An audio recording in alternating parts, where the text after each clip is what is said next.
살아계신 하나님 아버지 감사합니다. 변함없이 이 세상을 통치하시고 다스리시는 하나님을 찬양합니다. 하나님의 말씀 앞에 저들이 또 모였습니다. 찬양하며 또 기도하며 말씀 가운데 거하고자 원합니다. 성령께서 각자의 자리에 임재하여 주시고 말씀을 통한 깨달음을 가지고 여전히 주어진 살아가는 삶 속에서 하나님의 백성답게 살아가기에 부족함이 없도록 성령께서 함께하여 주옵소서. 감사하며 예수님 이름으로 기도드립니다. 아멘.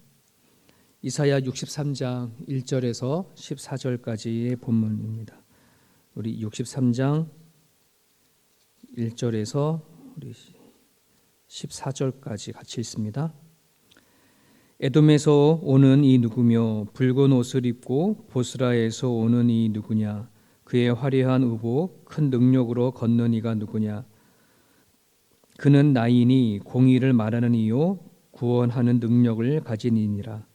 어찌하여 내 의복이 붉으며 내 옷이 포도즙 틀을 밟는 자 같으냐.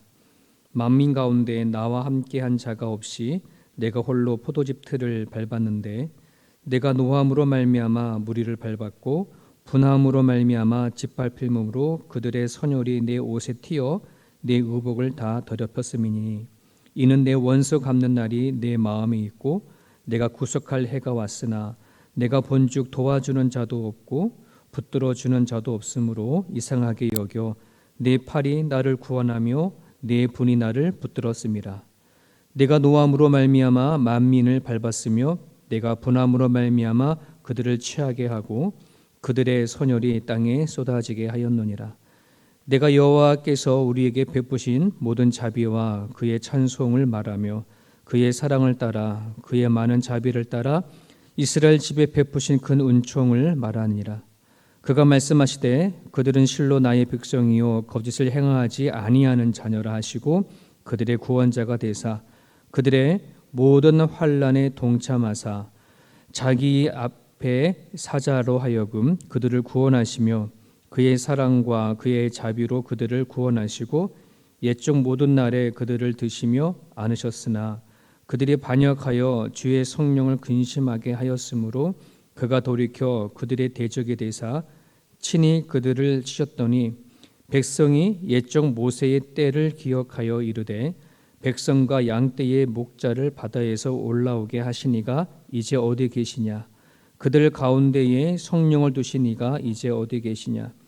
그의 영광의 팔이 모세의 오른손을 이끄시며 그의 이름을 영원하게 하려 하사 그들 앞에서 물을 갈라지게 하시고 그들을 깊음으로 인도하시되 광야에 있는 말같이 넘어지지 않게 하시니가 이제 어디 계시냐.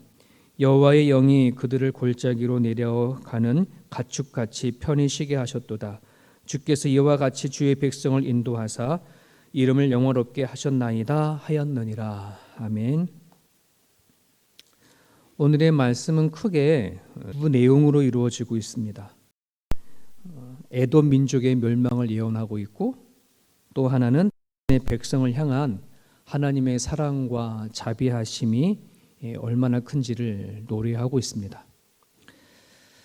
하나님은 이사야 선지자를 통하여서 이렇게 하나님으로부터 받은 긍휼하심이 얼마나 큰지를 찬양하게 하는 그것은 그의 백성이 하나님에게 어떠한 존재인가를 알려주시고자 하시는 하나님의 의도입니다. 먼저 하나님께서 이스라엘 백성에 베푸신 자비와 사랑이 어떤 것인지를 보면 하나님이 에돔이라고 하는 나라와 이스라엘이라는 백성을 각각에 어떻게 대하셨는지만 보더라도 확연하게 알 수가 있습니다. 우리가 알듯이 여기 에돔이라고 하는 나라는 지금은 이제 요르단인데 에서의 후손들이죠. 에서의 후손들이고 그리고 이스라엘은 야곱의 이제 후손이 되지 않겠습니까? 근데 우리가 너무나도 잘 알다시피 이스라엘과 에돔은 피가 섞인 그런 형제지간이에요. 그런데 하나님의 절대 주권에 의해서 하나님은 야곱을 통해서 하나님의 뜻과 섭리를 세워가시고 그리고 에서는 불행하게도 하나님의 선택을 받지 못한, 그러니까 안타깝게 하나님의 역사가 아닌 자 개인의 역사를 쓸 수밖에 없는 그런 운명 속에 살아가게 되어지죠. 자, 그래서 이스라엘은 하나님의 백성으로서의 역사가 시작되어지고 에돔은 반대로 하나님의 백성의 원수로서의 역사가 이어져 가는 것을 볼 수가 있습니다. 그것에 대해서 어떻게 하나님이 그럴 수 있습니까? 라고 질문하면 우리가 늘 알다시피 하나님의 절대적인 주권하에서 이루어진 거기 때문에 그것에 대해서는 우리가 왜 그렇게 하셨느냐고 반문할 수 없는 부분들입니다. 다만 하나님께서 선택하시고 또 계획하시고 섭리에 따라서 이 세상과 또 민족 그다음에 각각 개인들이 세워져 가는 부분들이 있기 때문에 그것이 하나님의 베푸신 은혜고 자비고 사랑이라고 저는 생각이 되어집니다. 특별히 이번에 8절에 보게 되어지면 그가 말씀하시되 그들은 실로 나의 백성이요 그들은 이스라엘 백성들을 말하잖아요. 그들은 실로 나의 백성이요 거짓을 행하지 아니하는 자녀라 하시고 그들의 구원자가 되셨다. 여기서 한번 생각해 봐야 될 것은 하나님은 이스라엘의 백성들을 두고서 이는 내가 나의 백성이요 그리고 이는 거짓을 행하지 아니하는 자라라고 얘기를 했는데 여러분 이건 솔직히 말하면 말이 잘 되지 않죠. 왜냐 그러면 이스라엘 백성이 선진이 바로 이제 야곱이지 않습니까? 근데 야곱이 속이는 자예요. 뭔가 정말 야곱이 하나님 앞에 태어나서 착하게 잘 살고 하나님을 잘 섬기고 뭐 그래가지고 그 이스라엘이라는 민족이 거짓을 행하지 아니하는 그런 민족이라고 하면 할 말이 없는데 그런 민족이 아닌 걸로 너무나도 잘 알고 있습니다. 정말 이스라엘 백성들이 거짓이 없는 자였기 때문에 하나님 보시기에 썩 괜찮은 그런 존재였기 때문에 하나님이 그들을 나의 백성이다 거짓을 행하지 않는 자라라고 말씀하셨는가? 그렇지 않아요. 정말 그들이 정말 거짓을 행하지 아니어서가 아니라 하나님의 용서함을 받는 자녀가 되었기 때문이라는 것을 저들은 믿습니다. 하나님이 이스라엘 하나님 즉 아버지가 되어주기로 마음먹은 것, 즉 부모가 되어줘서 부모가 자식을 품고 용서하듯이 그런 관계가 되어줬기 때문에 이스라엘 백성을 향해서 나의 백성이요 거짓을 행하지 않는 자라라고 용서함을 받은 존재를 얘기하는 것이지 결코 그들이 거짓을 행하지 아니하여서 이런 얘기를 듣는 것이 아니라는 사실을 기억을 했으면 좋겠습니다. 그만큼 하나님과 민족의 관계가 어떤 관계냐, 지금을 따지면 하나님과 나와의 관계가 어떤 관계냐, 이거는 그 무엇보다도 너무나 중요한 부분들이에요. 안타깝게도 에돔하고는 그런 관계가 없어요. 아무런 관계가 있지 않기 때문에 그 아무렇지 않은 그 관계가 결국은 하나님의 원수의 길로 걸어가게 되어지고 그리고 멸망의 길을 걸어갈 수밖에 없는 그런 족속이 되어진 것을 보게 되어집니다. 여러분 그 로마서 4장 2절에서 3절에 보면 이런 말씀이 있습니다. 만일 아브라함이 행위로서 의롭다 하심을 받았으면 자랑할 것이 있으려니와 하나님 앞에서는 없느니라. 성경이 무엇을 말하느냐? 아브라함이 하나님을 믿음에 그것이 그에게 의로 여김진 바 되었느니라. 아브라함이 어떤 행함을 통해 가지고 하나님의 앞에 칭찬을 받고 믿음의 백성이 되어진 것이 아닌 하나님을 믿는 그 믿음으로 인해서 의롭게 되어졌다는 거예요. 오늘 우리가 하나님을 믿는다, 예수님을 믿는다, 눈에 보이지 아니하는 임재하시는 성령 하나님을 믿는다. 여러분 그 믿음을 갖게 되어진 것 자체가 이미 은혜이고 그리고 저는 그것이 용서이고 하나님의 베푸신 자비라고 저는 생각이 되어집니다. 믿음이라고 쓰고 우리는 하나님이 용서함이라 읽는다.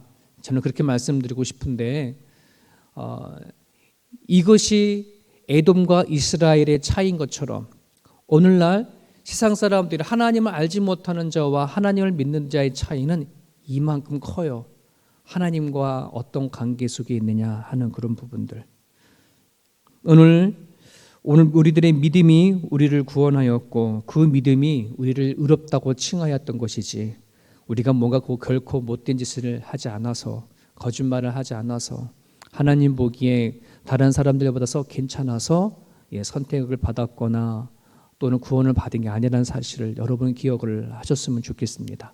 하나님이 무조건적으로 일방적으로 이 세상에 얼마나 많은 사람들이 있겠습니까? 모리알처럼 많은 사람들 가운데 선택해서 너는 내 자식이다, 내가 낳았다라고 그 말씀을 듣는 것, 이것만큼 크게 베푸신 하나님의 자비와 국률하심이 없습니다. 지금 하나님은 이사야를 통해서 이 부분을 들려주고 싶었던 거예요. 이스라엘 백성들이 하나님을 통해서 얼마나 많은 큰 자비와 사랑을 받았는지.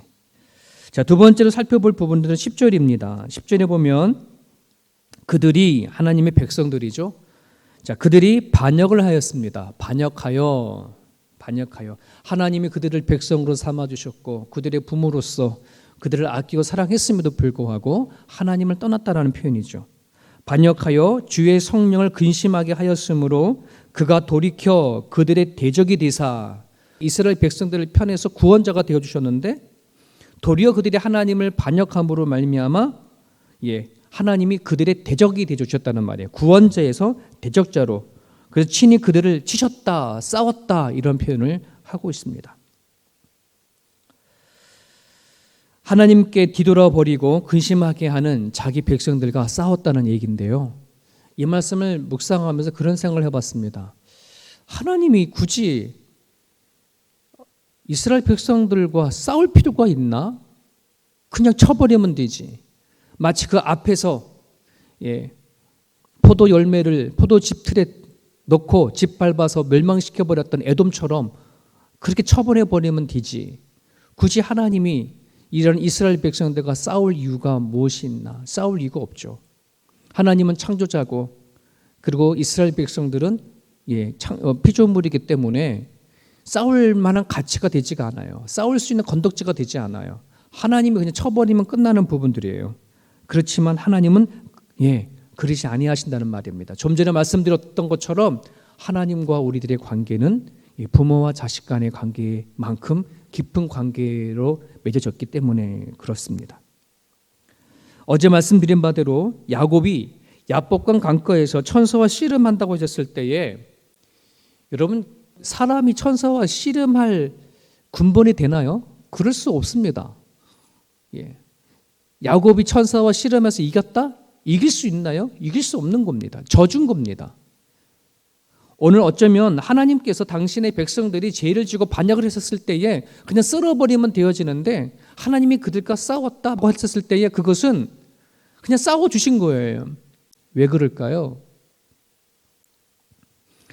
천사가 야곱과 씨름했던 것도 씨름을 해준 거예요.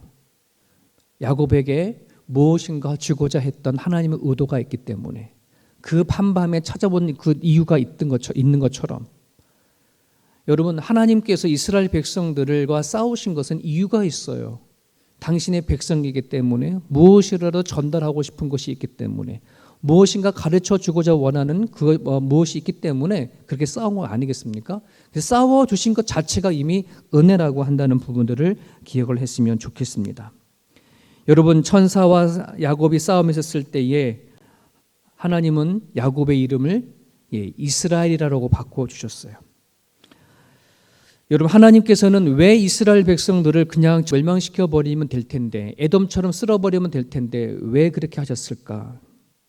여러분, 이사야 61장 1절과 3절 우리가 함께 나누었던 말씀 중에 하나 부분이었지만 다시 한번 읽어드리겠습니다.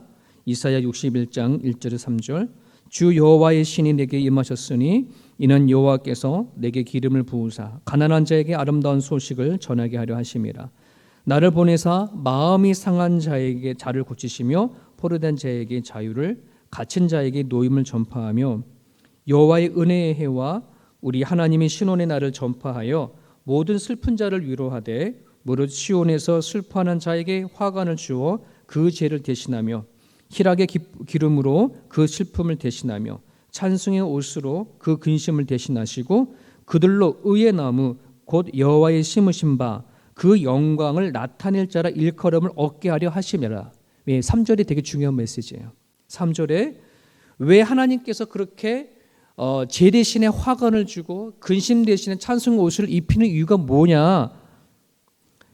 하나님께서 이스라엘 백성들을 심어서 선택하신 것, 그들로 하여금 의의 나무가 되게 하시고 그들을 통해서 하나님의 영광을 나타나게 하시기 위한 거라는 거예요.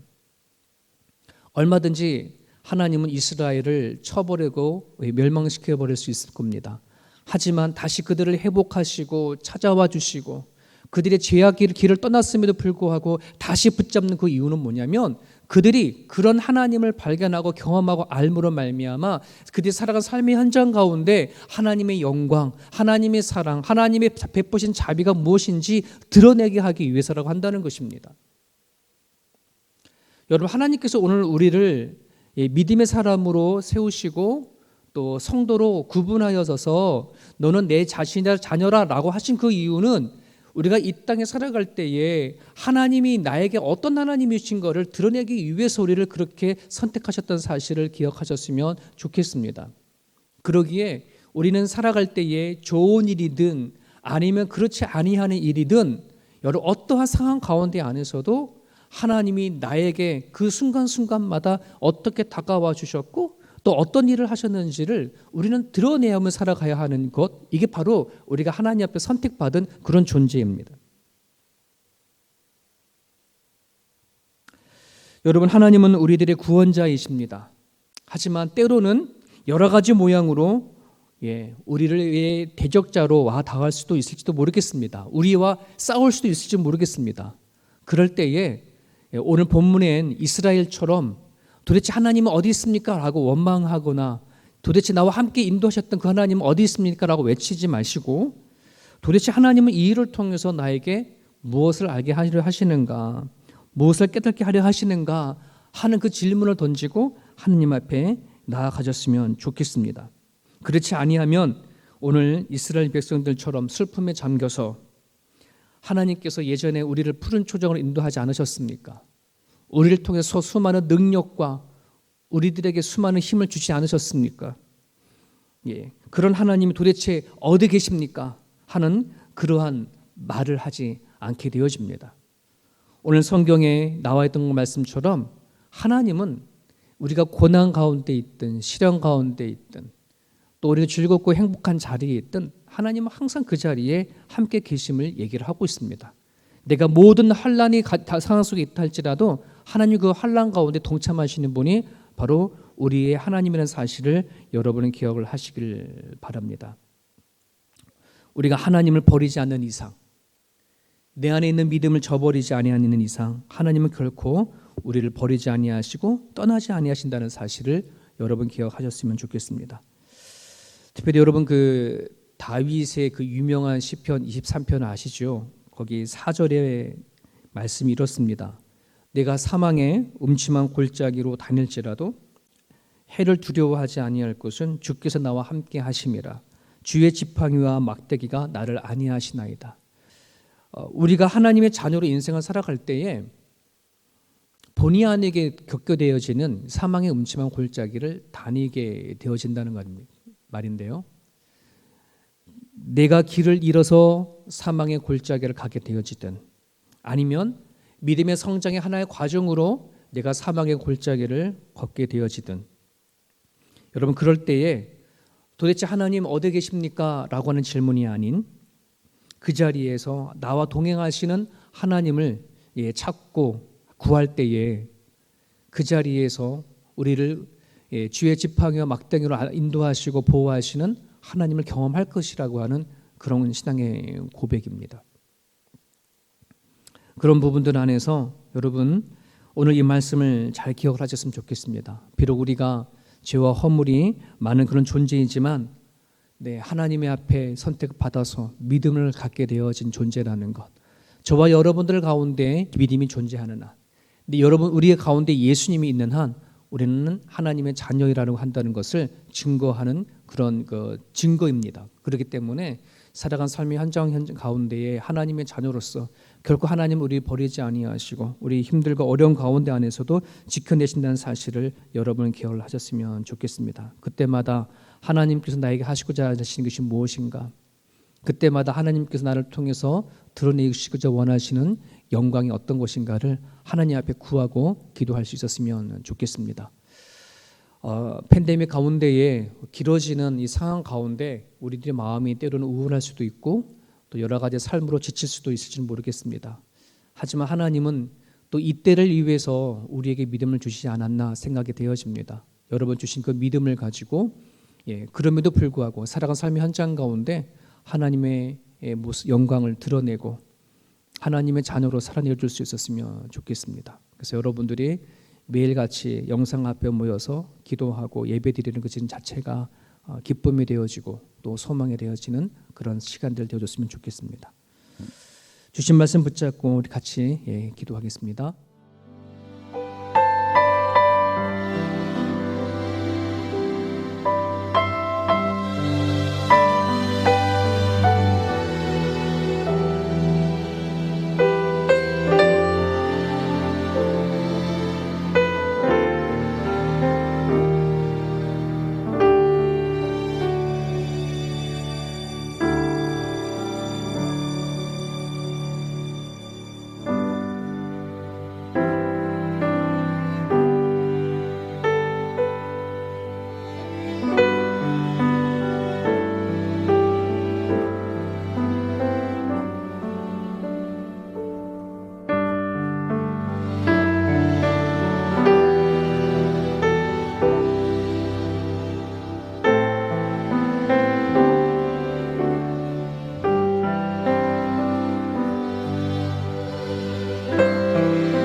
아멘.